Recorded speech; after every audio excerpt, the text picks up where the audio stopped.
You've done non-film albums, you've done thousands of jingles, I'm sure by Yeah. now. Um, Now films. Delhi Belly was a super duper hit of 2011. Was there any chain of thought that went through the creative process? Was it a team effort? How did the songs come up? Well, I'll tell you what. I'll tell you about Delhi Belly in very concise because it was over 3 years that project kind of it kind of drained all of us out.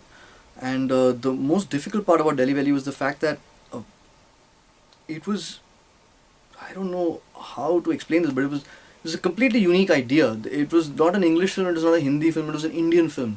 Everybody spoke the language that came naturally to them. So whoever speaks English as their first language spoke English, and whoever spoke Hindi as their first language spoke Hindi. I mean, whatever was the method of communication, the film was written that way. So it was in itself a very unique kind of proposition. I was very certain that if you want to break this film to an Indian audience, you need Hindi music. You can't do it with English music. So the only song that we had in the film, which was "I Hate You Like I Love You," was written in English originally, and I got it. I got Hindi antras written for it. I ate Akshat's brains until we had Hindi antras, and then I started kind of exploring the film in terms of characters and lots of interesting characters for whom I kind of pitched very interesting songs for interesting situations, and kind of the songs developed out of the script, as it were. And I think the most incredible part about the process was that everybody stopped working on Delhi Belly and nobody told me. So I carried on working and I worked on Delhi Belly for over 8 months after everybody had stopped. And I had all these songs, and I was working. Pretty much it was Amitabh and me, and I think on one song there was Munna, and everybody was just working on the songs, And after about 8 months, somebody told me, what, man, Delhi Belly is on hold until Amir finishes shooting, Khajini, or he finished two films while we were working on Three Idiots. He finished Ghajini and then finished Three Idiots. By the time we were finished with the, so suddenly I got this shock saying that, but man, Delhi Belly is on hold.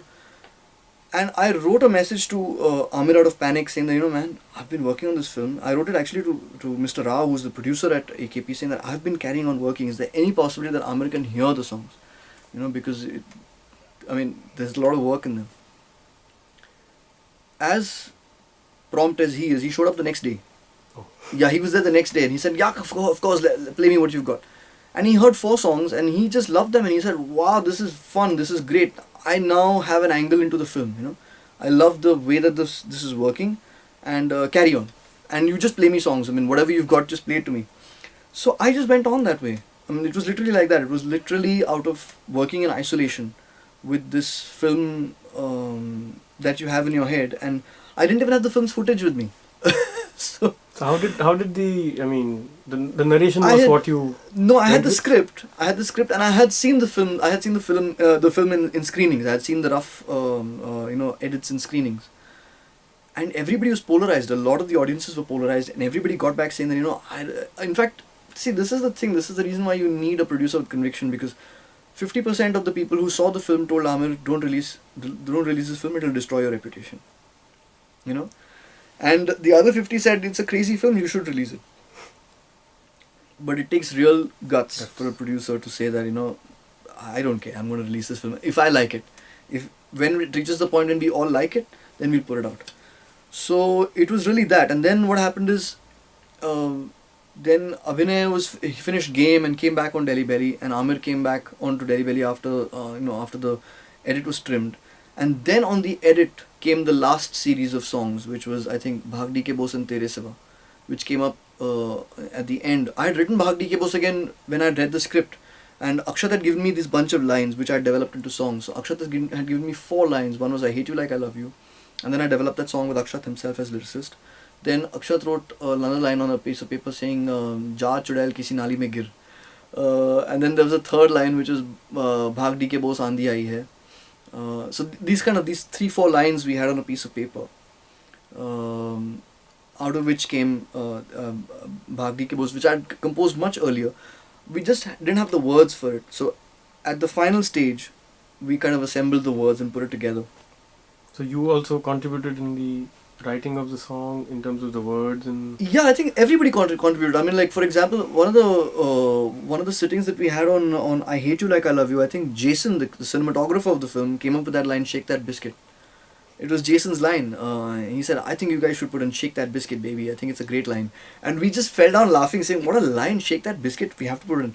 So it was like that. Everybody's contributed. I mean, the entire team had something to contribute, and that I think I learned very well on Delhi Belly is that the best problem or the biggest problem in the room doesn't win. The best suggestion in the room wins. And that's the thing that I think made us move forward in spite of the fact that there was constantly this kind of cloud hanging over the film, saying that the film might get shelved, Indian audiences may not be able to digest this. So yeah, I mean, that's the reason why it took 3 years, but that's the reason why we also had a good time. right, and it was well received also. So Yeah, it went down really well. Yeah, went down Great. a storm. the approach that you take, I mean, rather you took for Delhi Belly with the characterization, etc. Does that also work in advertising when you're making a Docomo ad or a Right, Har Ek Friend Zaruri Hota Hai? right. How do you approach an ad then? Because there's no, it's a brand that you're talking about. No, but or- it's the approach is the same. You're a creative person. You get called in for to convey a specific message. So by and large the approach is the same. If you're a composer, you're a composer. You don't work. You're not an advertising composer or a film composer or a non-film composer. You want to make something that rings true. You want you want to stay away from something that sounds fake and move towards something that kind of rings a bell in people. So it's really about the clarity of the entire team in what you want to say. When the team has clarity, you reach somewhere very special. When the team does not have clarity, the message ends up muddled. So the only thing I can tell you is that what I look for now when I'm working with teams of any kind is I'm looking for clarity. Is कि हमको कहना क्या है? What is it that we want to say? Like for example, even on a song like DK Bose, I think the most important part was what were we saying. I think the song is, for me, it's a meaningful song, and I think we don't write songs. We write songs that कि मैं तेरे प्यार में दीवाना हो गया, that kind of and चांद तोड़ के लौटे. lots of nature poetry. Like I mean, we're still in that zone of I'm not saying that's bad. I'm just saying that's one flavor in an ice cream stall. You can't, you know what I'm saying, you have to make all kinds of songs and all kinds of perspectives on life, just like we have to make all kinds of films. And I think that's the interesting thing that's happening today with the film industry, which happened I think a long time ago with the advertising industry. I mean, I would say at least 10-15 years now, is that you should make all kinds of films. You shouldn't say यार bodyguard चल गई तो bodyguard जैसी film बनाते हैं, और रंग दे बसंती चल गई तो रंग दे बसंती जैसी फिल्म बनाते हैं. No, make what rings true to you. I mean, say what rings true in your life, and hopefully other people will connect with it. And that's the same thing. I think Bhag DK Bose is reflective of our lives in cities today. I mean, our urban lives. We're constantly running from pillar to post. We don't know our heads from our asses, and we're constantly, and we don't even know why. I mean, running after what? Exactly. For what? For what? For what reason are you running? You don't even know. And you're constantly disappointing people and yourself. I mean, you're never living up to expectations. You're always behind yourself. You're always half an hour late. And you're always... you don't end the day with a sense of fulfillment. You end the day with a sense of disappointment or a sense of, kind of incompletion. So like, how can I put it? You don't end the day saying, today I'm switched off. You're unable to switch off. No. You're already in preparation for the next day for what you messed up today.